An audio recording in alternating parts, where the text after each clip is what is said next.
ये सुधांशु त्रिवेदी जी को सुनकर के मेरा भी और दर्शकों दोनों का सिर दर्द हो गया। एक बात बताइए साहब, एक बब्बर शेरनी थी जिसका नाम था मिसेस इंदिरा गांधी, जिसने उठा करके पाकिस्तान को तोड़ करके बांग्लादेश बना दिया। आप उसका कंपैरिजन मोदी जी से करेंगे? 4 दिन गए और डोनाल्ड ट्रंप के कहने पर सीज फायर करके चले आए वापस। कौन है बहादुर? मतलब जो चुकराई दिखाई है, तो अगर किसी के सर में दर्द हो रहा होगा तो वो भी हल्का हो गया होगा, थोड़ा उसे लग गया होगा कि भाई ये सीरियस बात करता ही नहीं आदमी, ये तो एब्सर्ड बात करता है या नॉन सीरियस बात करता है। उसमें सुधांशु त्रिवेदी जी ने बहुत बड़ी स्वीकारोक्ति कर ली है, जिसका अब तक खंडन करती रही है भारतीय जनता पार्टी लगातार। ये कहते हैं कि आरएसएस राजनीतिक संगठन नहीं है। कल ये मुझसे मिले कॉन्स्टिट्यूशन क्लब में और मैंने इनकी 4 जो झूठ थे वो पकड़े। आज मैं 2 पकड़ रहा हूं, लेकिन मुझे पता आप मुझे क्यों बुलाते हैं अमीर जी? डरपोक संगठन के साथ मिलकर आपने इमरजेंसी की लड़ाई लड़ी, फिर इसी डरपोक संगठन के साथ मिलकर पहले ये कह सकता हूं जब जब देश के ऊपर संकट आया और देश को बहादुरी की बलदान की जरूरत पड़ी, आरएसएस पीछे हट गया। ओके, आरएसएस पीछे हट गया। के दम पर सत्ता में आए और फिर राजकुमार जब फायरिंग के बाद समर्थन वापस ले लिया, लड़ने के लिए अंग्रेजों की सेना में भर्ती करा रहे थे। और जब ट्रंप ने मोदी जी को धमकाया और भारत को धमकाया, तो ट्रंप जी की हिम्मत नहीं हुई मोदी जी की कि ट्रंप को जवाब दे सकें। इसलिए मैं कहा कि इतना टेरर उसने किया, उसने घपला किया, उसने फर्जी किया, कसाब कोई हिंदू टेरर, कुछ भी 12 साल से सरकार है आपकी और कई राज्यों में आपको मिला दीजिए तो 25, 30, 40 साल हो जाएगा। आपने क्या किया? सुधांशु जी मेरे बड़े भाई हैं, लेकिन उन्होंने कहा समझौता ब्लास्ट। ये देखिए, ये कौन कह रहा है? आरएसएस ने कराया समझौता ब्लास्ट और इन्वॉल्वड इन टेरर। ये आरके सिंह कह रहे हैं। इंटेलिजेंस को यही नहीं मालूम कि लीडर ऑफ अपोजिशन कहां है। ये इस देश की इंटेलिजेंस है। नेता आपका जानकारी आपको नहीं। Where is my LOP? डरपोक संगठन है जिसके यहाँ 1936 आरएसएस राजनीति करती है। हमने ये वादा किया था कि हम अपना रजिस्ट्रेशन कराएंगे, संविधान बनाएंगे। आज तक रजिस्ट्रेशन नहीं कराया है, आज तक संविधान नहीं बनाया है। तो यही डरपोक संगठन है जो हर जिम्मेदारी से बच जाता है, जिसका महात्मा गांधी की हत्या में नाम आया। नमस्कार, आप देख रहे हैं द डिबेट टीवी। तो दोस्तों, आज की डिबेट में बीजेपी प्रवक्ता सुधांशु त्रिवेदी और विवेक श्रीवास्तव में बहुत बड़ी डिबेट हो गई, जो कि चुनावी का मुद्दा एक बार फिर गरमा रहा, उस पर आज फुल डिबेट हो गई। तो दोस्तों, फुल डिबेट देखना, चैनल पर नहीं तो चैनल को सब्सक्राइब कर लेना। भाटी जी, आरएसएस बड़ा डरपोक संगठन है और कांग्रेस बड़ी वो है। भाई साहब, इसी डरपोक संगठन के दम पर पहली बार संयुक्त विधायक दल की सरकारें लेकर समाजवादी लोग सत्ता में आए 69 में। किसके लिए? कौन बना? चौधरी चरण सिंह साहब बने। इसी डरपोक संगठन के साथ मिलकर आपने इमरजेंसी की लड़ाई लड़ी, फिर इसी डरपोक संगठन के साथ मिलकर पहली बार मुलायम सिंह उत्तर प्रदेश की सरकार में 1977 में सहकारिता मंत्री बने, फिर इसी डरपोक संगठन के साथ मिलकर वीपी सिंह के नेतृत्व में लड़ाई लड़ी और मुलायम सिंह 1989 में इसी डरपोक संगठन बीजेपी के दम पर सत्ता में आए और फिर जब अयोध्या में फायरिंग के बाद समर्थन वापस ले लिया। आपके चैनल पर जोश में सुधांशु त्रिवेदी जी ने बहुत बड़ी स्वीकारोक्ति कर ली है, जिसका अब तक खंडन करती रही है भारतीय जनता पार्टी लगातार। ये कहते हैं कि आरएसएस राजनीतिक संगठन नहीं है, लेकिन वो कह रहे हैं राजनीतिक संगठन है, राजनीतिक करता है। आरएसएस के बल पर 67 में संयुक्त सरकारें बनी, आरएसएस के बल पर चुनाव जीते। आरएसएस पेरेंट ऑर्गेनाइजेशन है भारतीय जनता पार्टी की। खंडन करती है कि आरएसएस राजनीति नहीं करता, आ जाता है। अरे भाई, मेरी पूरी बात तो सुनो मेरे भाई, पूरी बात सुनिए। यही डरपोक संगठन है जिसके यहाँ 1936 राजनीति करती है। महात्मा गांधी ने जाकर समरसता की तारीफ की। सुनिए, इसी डरपोक संगठन, पूरी बात बोल रहा हूं, अभी बोलता हूं साहब, आपको पूरा समझ में आ जाएगा। इसी डरपोक संगठन को 1962 के युद्ध के बाद देशभक्ति के लिए 26 जनवरी को नेहरू जी ने गणतंत्र दिवस परेड में बुलाया। इसी डरपोक संगठन को 65 में आरएसएस के द्वितीय सरसंघ चालक गुरु गोलवलकर जी को लाल बहादुर शास्त्री ने मीटिंग में बुलाया। इसी डरपोक संगठन के साथ विवेकानंद शिला पर सावरकर का टिकट भी जारी किया इंदिरा गांधी जी ने, इन्होंने समर्थन का पत्र भी लिखा। डरपोक संगठन के साथ मिलकर आप सरकार बनाते थे सर। यही डरपोक संगठन है जिसके ऊपर सरदार पटेल ने प्रतिबंध लगाया था और इस संगठन ने यह वादा किया था कि हम अपना रजिस्ट्रेशन कराएंगे, संविधान बनाएंगे। आज तक रजिस्ट्रेशन नहीं कराया है, आज तक संविधान नहीं बनाया है। कागज दिखाइए। यही डरपोक संगठन है जो हर जिम्मेदारी से बच जाता है, जिसका महात्मा गांधी की हत्या में नाम आया था, जिसका दंगों में बार बार नाम आता है। यही डरपोक संगठन है जिसे हमारे मोदी जी दुनिया का सबसे बड़ा एनजीओ बताते हैं। और जो एनजीओ कोई जिम्मेदारी लेता नहीं है, कोई अपना सदस्यता रजिस्टर रखता नहीं है, कोई पैसे का लेन देन का हिसाब रखता नहीं है, कहीं किसी बैंक में। आप कहना चाह रहे हैं आरएसएस आतंकी हमले में शामिल था, जैसा दिग्विजय सिंह कह रहे थे? नहीं, मेरे पास इस बात का कोई प्रमाण नहीं है और मैं मानता हूं कि सभी दिग्विजय सिंह ने तब गलत कहा, दिग्विजय सिंह ने तब गलत जो बयान दिया। मैं देखिए दिग्विजय सिंह जी के बयान पे क्या टिप्पणी कर सकता हूं? आप गलत तो सही तो कह ही सकते हैं। मैं ये कह सकता हूं जब जब देश के ऊपर संकट आया और देश को बहादुरी की और बलिदान की जरूरत पड़ी, आरएसएस पीछे हट गया। ओके, आनंद RSS ने रंगनाथन, काया आरएसएस परिषद पीछे हट दिया। गया। ओके ओके, आनंद रंगनाथन, एक सेकंड सुधांशु जी, आनंद रंगनाथन। देखिए, जो हेमू केलानी थे वो आरएसएस के थे और हंसते हंसते फांसी पे चढ़े थे इंडिपेंडेंस के लिए, तो ये बोलना सरासर गलत है। लेकिन आप मुझे पता है किस लिए बुलाते हैं? 1925 का संगठन है, बट- एक आदमी ले आए आप एक नाम। भाटी जी सुनिए, एक ही नहीं है 12 नाम है। प्रॉब्लम ये है कि कल 12 आप मुझसे मिले, 12 नाम। कल ये मुझसे मिले कॉन्स्टिट्यूशन क्लब में और मैंने इनकी 4 जो झूठ थे वो पकड़े। आज मैं 2 पकड़ रहा हूं, लेकिन मुझे पता है आप मुझे क्यों बुलाते हैं अमीर जी यहाँ पे, ताकि मुझे दोनों तरफ से पिटाई हो मेरी। अब सुधांशु जी मेरे बड़े भाई हैं, लेकिन उन्होंने कहा समझौता ब्लास्ट, ये देखिए, ये कौन कह रहा है? आरएसएस ने कराया समझौता ब्लास्ट और इन्वॉल्व इन टेरर, ये आरके सिंह कह रहे हैं। मैंने ये कहा कि R K Singh supported saffron terror, और कृपा शंकर जी ने तो सीधे सीधे बोला आरएसएस के साथ बुक लॉन्च किया। ये 2 चीजें हैं। लेकिन अब मैं सीधे सीधे आना चाहता हूं, जो भाटी जी ने कहा, जो भी मेरे भाई हैं, कि आरएसएस डरपोक है, बीजेपी डरपोक है। अरे भाई, आप ये बताइए कि ये बीजेपी सरकार है, मोदी है, जिसने 3 बार घर में घुस के मारा है, 3 बार सर्जिकल स्ट्राइक की है, 1 इंच चाइना के पास नहीं है। ही इज डिनाइंग इट, वो कह रहे नहीं करा ऐसा। सबूत चाहिए आपको भी, सबूत तो आ चुके हैं आप। सुनिए अमीर जी, यूपीए मैं के वाल की बात नहीं सेक्रेटरी कहता हूं कभी, सुन लीजिए, सबूत देखिए मांगने डिस्टर्ब की। मत कीजिए। हाँ, बोलिए। यूपीए के सेक्रेटरी सरन जी ने कहा कि we have given 600 square kilometre of eastern Ladakh to China. ये कांग्रेस खुद बोल रही है, और आप कह रहे हैं कि आरएसएस और मोदी डरपोक है। थोड़ा तथ्यों से बात करिए। आप दोनों तरफ के लोग मुझे पीट सकते हैं, मैं तैयार हूं। ओके ओके ओके, मैं अब सीधे तौर पर राजकुमार भाटी, अब आप बात का जवाब दीजिए 30 सेकंड, जो रंगनाथन जी ने बोला। देखिए, हम डरपोक इसलिए कहते हैं कि जब 1942 में भारत छोड़ो आंदोलन शुरू हुआ तो आरएसएस और हिंदू महासभा उससे पीछे हट गए। जब महात्मा गांधी कह रहे थे अंग्रेजों की नौकरी छोड़ो, तो आरएसएस सावरकर गांव-गांव जाके और गोलवलकर जी लोगों को तैयार कर रहे थे। जब सुभाष चंद्र बोस ने आजाद हिंद फौज बनाई, अम्बेडकर जी आनंद रंगनाथन जी आप तो बीच में नहीं बोलते, इस तरह तो ठीक नहीं है। सुभाष जी ने आजाद हिंद फौज बनाई, कहा तुम मुझे खून दो मैं तुम्हें आजादी दूंगा, तो गोलवलकर जी और सावरकर जी आजाद हिंद फौज से लड़ने के लिए अंग्रेजों की सेना में भर्ती करा रहे थे। ओके, जवाब। और जब ट्रंप ने मोदी जी को धमकाया और भारत को धमकाया, तो ट्रंप जी की हिम्मत नहीं हुई मोदी जी की कि ट्रंप को जवाब दे सकें। ओके, आनंद, इसलिए मैं कायर कहता हूं। आनंद लेट आनंद रिप्लाई। सीधी सी भाटी जी, मेरे भाई तो हैं ही हैं, उससे ज्यादा मेरे जिगरी हैं। बस ये बता दीजिए कि एक आदमी ने कहा था कि क्विट इंडिया मूवमेंट पागलपंती है, वो आदमी थे अंबेडकर। उन्होंने सब, आप बता दिए अंबेडकर डरपोक थे, हाँ या ना में बताइए, बोलिए हाँ या ना, अगर हिम्मत है जवाब भाटी जी। देखिए, डॉक्टर अंबेडकर के दर्शन पे बात करने के लिए आपको बहुत ज्यादा अध्ययन करना पड़ेगा। उनकी लड़ाई दूसरी थी, वो दलित वर्गों की लड़ाई लड़ रहे थे। वो कह रहे थे इनकी गुलामी हजारों साल की उन्होंने है। ये तो बोला था ना कि देश की आजादी की लड़ाई, जो देश की गुलामी नहीं, पर है, क्विट इंडिया मूवमेंट वो के बारे में तो 200 बोला साल था पुरानी उन्होंने। है, और दलितों की गुलामी जो हजारों साल पुरानी है। देखिए, आप विषय को ही आपने, भाटी जी आपने बड़ी प्यार से विषय को इधर घुमाया और दूसरी तरफ डायरेक्शन में ले गए। मैं फिर विषय पर आता हूं।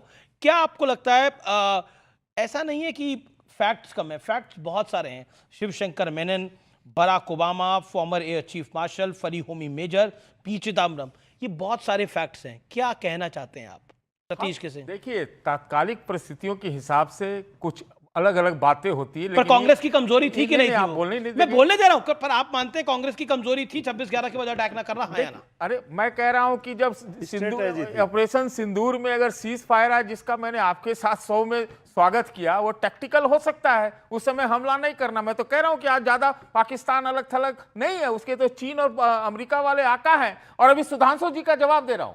सुधांशु जी ने कहा कि ऐसे कि यहां ये सरमन शेख में हुआ, लेकिन एससीओ में जो हालिया मीटिंग हुई थी, उसमें क्या हुआ, जरा उसका भी तो स्टेटमेंट निकाल के पढ़ा कीजिए। उसको भूल कैसे जाते हैं? पर मोदी जी थे वहां पर स्टेटमेंट में। और तीसरी बात यह है, ये बता दीजिए कि इतना टेरर उसने किया, उसने घपला किया, उसने फर्जी किया, कसाब कोई हिंदू टेरर, कुछ भी 12 साल से सरकार है आपकी, और कई राज्यों में आपको मिला दीजिए तो 25, 30, 40 साल हो जाएगा। Okay, you made your आपने point. क्या किया? ओके, आपने क्या किया? सुधांशु त्रिवेदी मनी के किताब की जरूरत पड़ रही है आपको, वो भी 2026 में। मणि की किताब नहीं, मणि की स्टेटमेंट है। तो करते कुछ ना, मणि की क्या करते? कुछ तो करना पड़ेगा। आप ऐसे बोलते ठीक है, सुधांशु त्रिवेदी करिए, जांच करिए 26/11 के हमले की एक बार दोबारा। आपको चश्मा, सुनिए बता रहा हूं, सतीश जी से मैं फिर कहूंगा, आप वरिष्ठ हैं, आप पत्रकार हैं, ये विक्षिप्तता की बात क्यों कर रहे हैं कि 12 साल में कुछ नहीं हुआ? मैं बताना चाहता हूं 12 साल पहले इस देश में क्या मंजर था, कौन सा ऐसा इलाका था जहां धमाके नहीं होते थे। मैं सिर्फ कश्मीर की बात नहीं कर रहा हूं, दिल्ली, मुंबई, जयपुर, लखनऊ, फैजाबाद, वाराणसी, गुवाहाटी, हैदराबाद, बेंगलुरु, बताइए कौन सी ऐसी जगह थी, पुणे, नासिक, सूरत, जहां धमाके नहीं होते थे। चलती ट्रेन में धमाके, चलते बस में धमाके, लिखा रहता था छूना नहीं बम विस्फोट हो जाएगा। एक पिक्चर आई थी वेडनेसडे नसीरुद्दीन शाह की, जिसपे वो कहता है कि जब घर से आदमी निकलता था हर एक 2-2 घंटे पे उसकी वाइफ उसको फोन करके पूछती है बीवी कि पानी पी लिया कि नहीं, चाय पी लिया कि नहीं। तो वो कहता वो ये नहीं जानना चाहती कि चाय पी लिया कि नहीं, खाना खा लिया कि नहीं, वो ये जानना चाहती कि तुम जिंदा हो कि नहीं। क्योंकि उस समय हिंदुस्तान का माहौल यह था कि आदमी बाहर निकलेगा तो जिंदा लौट के आएगा कि नहीं। और उस समय लश्कर तैयबा के चीफ मरकज सुभान अल्लाह जो उनका हेडक्वार्टर है उसमें बैठकर धमाके होते थे और सुभान अल्लाह बोलते थे। आज जब आए हैं धमाके बंद हो गए हैं और जो ब्रह्मोस गिरे हैं जाके उनके हेडक्वार्टर पे, अब वो या अल्लाह बोल रहे हैं। सतीश जी, इसके बाद दिन नजारा बदला हुआ न नजर आ रहा हो तो आंखें खोलो। अब मैं कहना चाहता हूं ऑपरेशन सिंदूर में हमने टैक्टिकल रोका, उसके बाद क्या हुआ? पहलगांव हमले का मुख्य आरोपी बुरहान हमजा अज्ञात हमलावरों ने मुजफ्फराबाद में मार दिया। हमने एहसास कर लिया कि पाकिस्तान में स्थिति खराब हो गई है। कंधार हाईजैकिंग के 3 लोगों को अज्ञात हमलावरों ने मार दिया। और सुनिए, बहुत सारे लोग जो भारत सीआरपीएफ कैंप करने वाले हमजा यूसुफ को अज्ञात हमलावरों ने मार दिया। और जो कुछ बलूचिस्तान में हो रहा है, इन्होंने बलूचिस्तान को हमारे उसमें शामिल कर लिया था। आज खैबर पख्तूनवा में जो हो रहा है, ख्वाजा आसिफ ये कह रहा है, डिफेंस मिनिस्टर ऑफ पाकिस्तान, कि Tehreek-e Taliban Pakistan has become the proxy of India. आज पीओके में भारत के नारे लग रहे हैं। इसके बाद भी किसी को और ये लोग पाकिस्तान के साथ शर्मसार करने वाला शर्मल शेख का ज्वाइंट डिक्लेरेशन करते थे, पाकिस्तान मुस्कुराता था, भारत कर रहा है। आज विवेक wants to make a point. Vivek Srivastava, Vivek wants to reply। लेकिन इसके अलावा एक बड़ी खबर आ रही है, एक और बड़ी स्टेटमेंट है, बड़ी खबर नहीं, बड़ी स्टेटमेंट है। मैं आता हूं उसके ऊपर। ओके, एस्पायर कुरैशी की। ओके विवेक, देखिए ये इतनी बड़ी रैली, इतने सारे फैक्ट्स फिगर्स, ये सुधांशु त्रिवेदी जी को सुन करके मेरा भी और दर्शकों दोनों का सिर दर्द हो गया। एक बात बताइए साहब, एक बब्बर शेरनी थी जिसका नाम था मिसेस इंदिरा गांधी, जिसने उठा करके पाकिस्तान को तोड़ करके बांग्लादेश बना दिया। आप उसका कंपैरिजन मोदी जी से करेंगे? 4 दिन गए और डोनाल्ड ट्रंप के कहने पर सीज फायर करके चले आए वापस। कौन है बहादुर? कांग्रेस बहादुर है। आप कब से बहादुर हो गए? आपने हमेशा कॉम्प्रोमाइज किया अंग्रेजों के साथ, आज भी कर रहे हैं आप। प्राइम मिनिस्टर इज कॉम्प्रोमाइज्ड, ये मेरा लीडर ऑफ ऑपोजिशन कहता है और सही कहते हैं Rahul Gandhi. Leader of opposition तो 17 दिन से है ही नहीं। हर चीज में वोट द अमेरिकन। एक सेकंड, आपके नेता, आपने बोला आपके नेता, एक सेकंड मैं रोक लेता हूं चर्चा को। आप बड़ा 17 दिन से तो लीडर ऑफ ऑपोजिशन कहां है? जानकारी तो दे दीजिए देश को, कहां है? Where is he? कहीं भी है। अरे आत्मा श्रीवास्तव के अंदर में को, इंटेलिजेंस को, इस देश के इंटेलिजेंस को यही नहीं मालूम कि लीडर ऑफ ऑपोजिशन कहां है। ये इस देश की इंटेलिजेंस है। नेता आपका, आप नेता आपका, जानकारी आपको नहीं। Where is my LOP? क्या लीडर ऑफ ऑपोजिशन पे कोई खतरा था? क्या लीडर ऑफ ऑपोजिशन को इस देश के कोई किडनैप करके ले गया था? क्या उनको मारा गया? क्या हैरेस किया गया? स्टेटमेंट दे गवर्नमेंट। और क्या इनको बोल पता रहे है हैं? वो उनको कहां पर है। किडनैप करके ले गए, वो और अपनी सरकार को मर्जी से सब गए पता हैं। रहता क्या है। बोल रहे हैं आप? उल जुलूस सिर्फ उनको मारा गया, उनको किडनैप करके लेके गया। कांग्रेस ने तो ऐसा कुछ नहीं बोला है अभी तक। ओके, सुधांशु त्रिवेदी, मैं बिल्कुल यहाँ तो दूसरा मैटर ले आया अभी। एलओपी किडनैप हो गए, मतलब क्या बोलते हैं आप? ओके सुधांशु जी, मतलब ईरान का आपका डीएनए है, मोदी की वजह से 50 डिग्री टेम्परेचर है, और अब ये तीसरी स्टेटमेंट है, एलओपी किडनैप हो गए। बिल्कुल, मतलब कमाल की बात कर रहे हैं। अभी विवेक श्रीवास्तव चूंकि मेरे एक भी फैक्ट का जवाब नहीं दे पाए और लाखों दर्शकों से कहता हूं मेरा एक भी फैक्ट गलत हो तो ये बताएं, तो कहते इनके सरदर्द हो गया। मगर एक बात मैं कहना चाहूंगा कि जो इस समय विदूषकत्व दिखाया है विवेक श्रीवास्तव ने, मतलब जो जोकरई दिखाई है, तो अगर किसी के सर में दर्द हो रहा होगा तो वो भी हल्का हो गया होगा, थोड़ा उसे लग गया होगा कि भाई ये सीरियस बात करता ही नहीं आदमी, ये तो एब्सर्ड बात करता है या नॉन सीरियस बात करता है। भाई साहब, केरल में आप लीडर ऑफ द अपोजिशन है, अरे कुछ तो अटैक करो राहुल गांधी पे, वायनाड में गए नहीं। नहीं पर ये या कहीं भाई ऊपर अटैक गए, क्या दूसरे है? एलओपी किडनैप हो गई, मगर इसका कोई अमित शाह यकीन नहीं कहा है, करेगा। ओके, बेशर्मी ये कह रहे हैं देखिए, एलओपी किडनैप, नहीं एक अपने सेकंड, बात आनंद राज्य में आनंद आज रंगनाथन को आने डिफेंड कर रहा है दीजिए, आनंद राहुल रंगनाथन को गांधी। वो हाथ प्रियंका जोड़ने आने के गांधी लिए। नहीं गई। राजकुमार भाटी भी मुस्कुरा रहे हैं। देखिए इतनी सीरियस डिबेट के अंदर वाकई आप हंसी का फुवारा लेकर आए हैं। ओके आनंद रंगनाथन, पहले तो मैं आपसे माफी मांगना चाहता हूं अमीर जी, जो मैं आपको कल्पेबल होमिसाइड के केस में अंदर करवाना चाह रहा था कि बीपी बढ़ाते हैं विवेक को लाके। अब ये इन्होंने क्या कह दिया, बीपी इतना कम हो गया हंस हंस के, एलओपी किडनैप हो गए। अरे भाई कहां जंगल के, कौन से बस्तर के जंगल में छुपा मैंने के कहा रखा है? आईबी को पता होना चाहिए एलओपी कहां है, मैंने ये कहा है। इंटेलिजेंस भैया, ब्यूरो तुम्हें को खुद पता नहीं होना पता, चाहिए तुम कहाँ हो? ऑपोजिशन कहां है। भारत विरोधी नहीं, इनको पता भी होता है। वो ये चंद जानबूझ भारत करके विरोधी राहुल लोगों गांधी के को साथ नॉन सीरियस छवि देने के लिए हल्ला मचाते हैं कि राहुल गांधी कहां है, कहां है, कहां है। आपको नहीं मालूम क्या सरकार को मेरा बीपी बहुत लो हो गया भाई, जल्दी। Doesn't the government know where he is? LOP BP kidnap, लो, And the government is responsible for his safety. Satish ji ने तो मुंह ही नीचे कर लिया है कि क्या बोलूं मैं। आपके तो मित्र थे ये Responsible for the safety of Vivek the ji, LOP भाई। आप कह रहे हैं उनको फंसाने की कोशिश हो रही है, ये फंसाने की कोशिश हो रही है, ये इन्होंने फंसा दिया आप लोगों को। विवेक इतने भाई लोगों ने कहना चाह किडनैप रहे किया, हैं भाई कि बता दो भारत जरा। का कोई भी नागरिक देश छोड़ता है तो सरकार से वीजा लेके जाता है, सरकार की जानकारी में होता है कि वो कहाँ गए हैं। एक अखिलेश यादव बहुत अच्छे नेता है। अखिलेश यादव भी बाहर जाते हैं तो जानकारी होती है वो बाहर जा रहे हैं, फोटो भी वो पोस्ट कर देते हैं। वो अगर तो सेमिनार उनकी में पार्टी को जानकारी हो गई, अब वो हाँ पूरे पर देश को क्या नहीं ऐसी बता कोई रहे हों। जानकारी आपने देखी? सुरक्षा कारणों से नहीं बता रहे हो सबको, आपको लगता है ऐसा? मुझे तो ऐसे ही लगता है। आपको लगता है सुरक्षा कारणों की वजह से चोरी करने तो अखिलेश गए जी नहीं की अखिलेश जी की सुरक्षा नहीं होती? अखिलेश जी क्यों बताते हैं? अखिलेश जी भी सबको थोड़ी बता के जाते हैं, नहीं, पर- पार्टी को ही तो पता होता है, नहीं, अखिलेश पर- जी का हमें पर- पता है, पर एक्स पे पोस्ट तो राहुल करते जी हैं के वो। बारे में कांग्रेस को पता पर होगा। एक्स पे पोस्ट तो करते हैं अखिलेश जी की नहीं करते। आप क्या कहते हैं कि अखिलेश जी का दौरा भी ऐसे गोपनीय होता है? हाँ या ना बोलिएगा। ना गोपनीय नहीं होता, ये क्या आपको और गोपनीय होना भी नहीं चाहिए नेता का दौरा। आपको लगता है गलत होता है ये गोपनीय दौरा? उससे आप राहुल जी के खिलाफ क्यों बुलवा मैं बुलवा खिलाफ नहीं बोला, गठबंधन में मैं राहुल जी का नाम ही नहीं लिया, मैंने तो राहुल जी का नाम ही नहीं लिया। मैं पूछ रहा हूं कि नेताओं के गोपनीय दौरे, अगर एक बड़ा नेता अपना दौरा गोपनीय रखता है वो सही होता है गलत होता है? राजनीतिक लोगों को हर समय सार्वजनिक रहना चाहिए। मैं पूछ रहा हूं कोई नेता मैं जनता नाम की नहीं ले जानकारी में रहा, रहना व्यूअर्स, चाहिए। कोई नेता अपना दौरा गोपनीय रखता है वो सही होता है गलत होता है? मेरे दृष्टिकोण से सही नहीं है। नहीं, आपके दृष्टिकोण से सही नहीं है। किडनैपिंग वगैरह वाला तो कोई मैटर नहीं है ना? नहीं, उसका अर्थ निकालिए आप। नहीं वो बोला उन्होंने, मैंने कौन सा अर्थ निकाला? मतलब अब बताइए, एसवाई कुरैशी की एक बड़ी स्टेटमेंट है, इसके ऊपर मैं सुधांशु त्रिवेदी का व्यू चाहता हूं। It is, let's get serious on this now. SY Qureshi ने एक बड़ी स्टेटमेंट दी है। एसवाई स्टेटमेंट क्या अपनी किताब में लिखा है कि मनमोहन सिंह ने बोला कि मैं सुसाइड कमिट करना चाहता हूं, मैं आत्महत्या करना चाहता हूं। पूर्व मुख्य चुनाव आयुक्त रहे हैं एसवाई कुरैशी का यह बड़ा दावा है अपनी किताब में। पूर्व प्रधानमंत्री डॉक्टर मनमोहन सिंह ने कही थी खुदकुशी की बात, ये कितनी बड़ी बात है। सलमान खुर्शीद थे, वो आहत थे, ये कितनी बड़ी बात है। और ये एसवाई कुरैशी कह रहे हैं। क्या कहना चाहते हैं आप इसके ऊपर? सतीश के सिंह 20 सेकंड।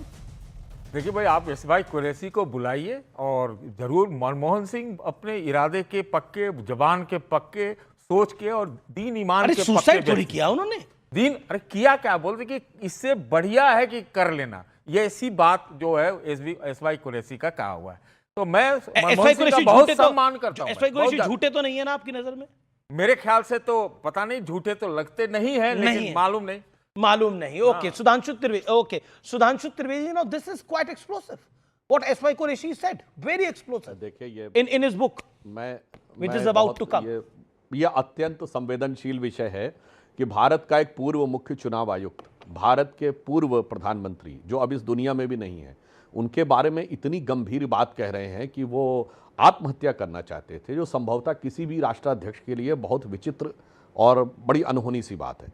पर अगर इसमें क्या सच है, सतीश के सिंह जी की बात का मैं समर्थन करूंगा, ये एसवाई कुरैशी जी को बताना चाहिए।